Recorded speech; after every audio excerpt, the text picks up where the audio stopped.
لاہور میں جو کل عدم تحریک لبیک نے ہنگامہ کیا، پولیس تھانے پہ حملہ کیا، اٹھا کے لے گئے پولیس والوں کو، کیونکہ برابر میں مسجد رحمۃ اللہ عالمین ہے، جو مخدوم رضوی صاحب خطیب تھے جس مسجد میں، ان کا ہولڈ ہے اس ایریا میں۔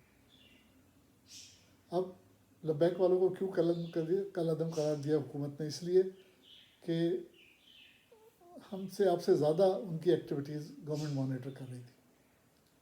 ہاں، میں ایک بات کہوں گا کہ گورنمنٹ نے ان سے جو معاہدہ کیا تھا اس کو پورا کرنا چاہیے تھا۔ فرانس کے سفیر کو نکال دینا چاہیے تھا۔ ہم فرانس سے کون سا بزنس کرتے ہیں؟ یہ ہمارا کیا لین دین ہے فرانس سے؟ ارے بھائی، ان کی یہ ڈیمانڈ تھی، آپ نکال دیتے ہیں۔ ابھی کتنے لوگ مر گئے، ہنگامہ ہوا، پورے ملک میں پہیہ جام ہو رہا ہے۔ پھر آپ یہ دیکھیے کہ جب بات آتی ہے نا مذہبی جماعتوں کی، تو چاہے یہ کتنا اختلاف رکھتے ہوں، یہ ایک جگہ جمع ہو جاتے ہیں، کیونکہ ایک کو دوسرے سے خطرہ ہوتا ہے کہ آج وہ کل عدم ہوا ہے، کل کو ہمیں ہی بند کر دے گی گورنمنٹ۔ اب فضل الرحمان فوراً کود گئے، جماعت اسلامی والوں کا فوراً بیان آ گیا، مفتی منیب الرحمان کا بیان آ گیا۔ کیوں؟ ان سب کو اپنے حلوے مانڈی کی فکر ہو گئی کہ آج لبیک کی باری ہے، کل ہماری ہوگی۔ دیکھیں، میں یہ کہتا ہوں کہ حکومت کو لبیک سے معاہدہ کرنا ہی نہیں چاہیے تھا، اور جب کیا ہے تو اسے پورا کرنا چاہیے تھا۔ میں حمایت کرتا ہوں اس میں، لیکن میں کس بات پہ ان کی حمایت نہیں کرتا کہ وہ کہتے ہیں کہ جی ناموس رسول۔ آف کورس میرے آقا کے لیے میری جان حاضر، تمام مسلمانوں کی جان حاضر ہے، اور سب جانتے ہیں کہ میرے آقا نے فرمایا کہ جب تک تم مجھ سے اپنے ماں باپ، اپنے بہن بھائی، اپنے بچوں سے زیادہ پیار نہیں کرو گے، تمہارا دین مکمل نہیں ہے۔ اور میرے آقا کے لیے تو دنیا بنائی گئی، کوئی شک نہیں، ناموس رسول اول ترین، لیکن اتباع رسول بھی تو کوئی چیز ہوتی ہے نا۔ یہ جو ناموس رسول کے نام پہ قتل و غارت گری کر رہے ہیں، لوٹ رہے ہیں، آگ لگا رہے ہیں، پیٹرول بم پھینک رہے ہیں، یہ اتباع رسول تو نہیں کر رہے۔ میرے آقا تو یہ نہیں کہتے تھے کہ یہ سب کرو، ان کا فرمان تو یہ نہیں تھا۔ ان کی تو یہ حالت تھی کہ وہ ابو لہب کی بیوی جو تھی، وہ نماز پڑھتے تھے تو کوڑا ان کے اوپر پھینک دیتی تھی۔ آپ نے تو کبھی اس کو مارا کوٹا نہیں۔ فتح مکہ کے بعد جب فتح مکہ ہوا تو آپ جس کو چاہتے دشمنوں کو سزا دے سکتے تھے، آپ نے تو نہیں دی۔ اور سب سے بڑی شکایت، یہ جو دین کے ٹھیکیدار ہیں، میری سب سے بڑی شکایت ان لوگوں سے یہ ہے کہ آپ کہہ رہے ہو کہ ہم ناموس رسول کے لیے جان دیں گے۔ بھئی دکھاؤ تو صحیح، آپ کے کسی ممبر نے جان دی ناموس رسول کے لیے؟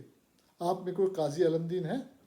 کوئی مجھے ایک مثال دکھا دے قاضی علم۔ چلیں، غازی علمدین پرانی بات ہو گئی، وہ تھے جو ناموس پہ مٹنے والے تھے، کہ وہ ہندو نے کتاب لکھی، جا کے چھری سے قتل کر دیا ان کو۔ قائد اعظم کہتے رہے کہ آئی جی میں آپ کی وکالت کرتا ہوں، انہوں نے کہا نہیں، میرا تو سارا ثواب ضائع ہو جائے گا۔ یا ابھی حال ہی میں جو پیرس میں جو 18 سال کے روسی مسلمان نوجوان نے اس کو ٹیچر کا گلا کاٹ دیا۔ بھئی آپ بتائیے، آپ نے کیا کیا؟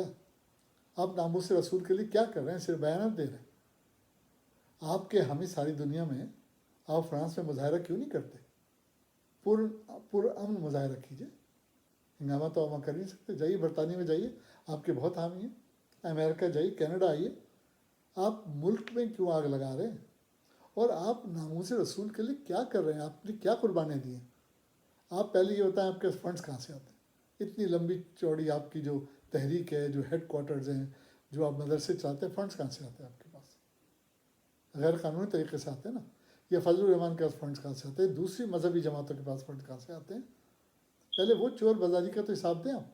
آپ کی کیا شکل ہے کہ آپ ناموس رسول کے لیے کچھ کریں گے؟ باتیں تو ہر شخص کر سکتا ہے۔ دیکھیے، ہر آدمی کو ہارڈ کور پروف چاہیے۔ آپ ناموس لبیک، آپ کی تحریک ہے، لبیک یا رسول اللہ آپ نعرہ لگاتے، کہاں لبیک ہو رہا ہے؟ آپ نے کیا کیا ہے؟ دنیا میں کیا نہیں ہو رہا؟ آپ نے کیوں نہیں بھیجے اپنے لوگ برما کہ جا کے وہاں کے مسلمانوں کی مدد کریں؟ بنگلہ دیش میں کیمپ لگے، مدد کیجیے ان کی، جا کے آپ فلسطین میں جا کے لڑیے۔ اور تو اور انڈیا میں آپ کے بہت حامی ہیں۔ یہ جماعت اسلامی والا جو تیڑی ٹوپی لگا کے بیان دے رہا ہے، جماعت اسلامی تو بہت اسٹرانگ ہے انڈیا میں۔ انہوں نے کیا کیا کشمیریوں کے لیے یا مظلوم مسلمانوں کے لیے انڈیا میں کیا کیا؟ باتیں تو ہر ایک ہی کر سکتا ہے نا۔ باتیں نہیں کیجیے، آپ ثابت کیجیے کہ آپ ناموس رسول پہ مر مٹیں گے۔ ہر مسلمان کو مر مٹنا چاہیے۔ آپ کوئی ثبوت تو دیں۔ زبانی جمع خرچ کچھ نہیں ہوتا۔ آپ کے باپ چلے گئے، میں سعد رضوی کی بات کر رہا ہوں، وہ آپ کے لیے بے شمار دولت چھوڑ گئے، آپ مذہب کے نام پہ کیش کیجیے۔ This is absolutely wrong, absolutely wrong. آپ کو چاہیے کہ آپ پرامن مظاہرے جا کے یو این او پہ کیجیے، آپ کے ہاں بھی ساری دنیا میں آپ کر کے دکھائیے، پھر آپ دیکھیے کہ حکومت آپ کے آگے جھکتی ہے کہ نہیں جھکتی۔ میں تو یہ کہوں گا کہ حکومت کو ان تمام مذہبی جماعتوں کو بینڈ کر دینا چاہیے، اور بینڈ نہ کریں تو کم از کم ان کا تگڑا حساب لیں کہ ان کے پاس فنڈس کہاں سے آتے ہیں اور ان کی کیا ایکٹیویٹیز ہیں. Honestly I am really upset. اگلے ویڈیو تک کے لیے فی امان اللہ.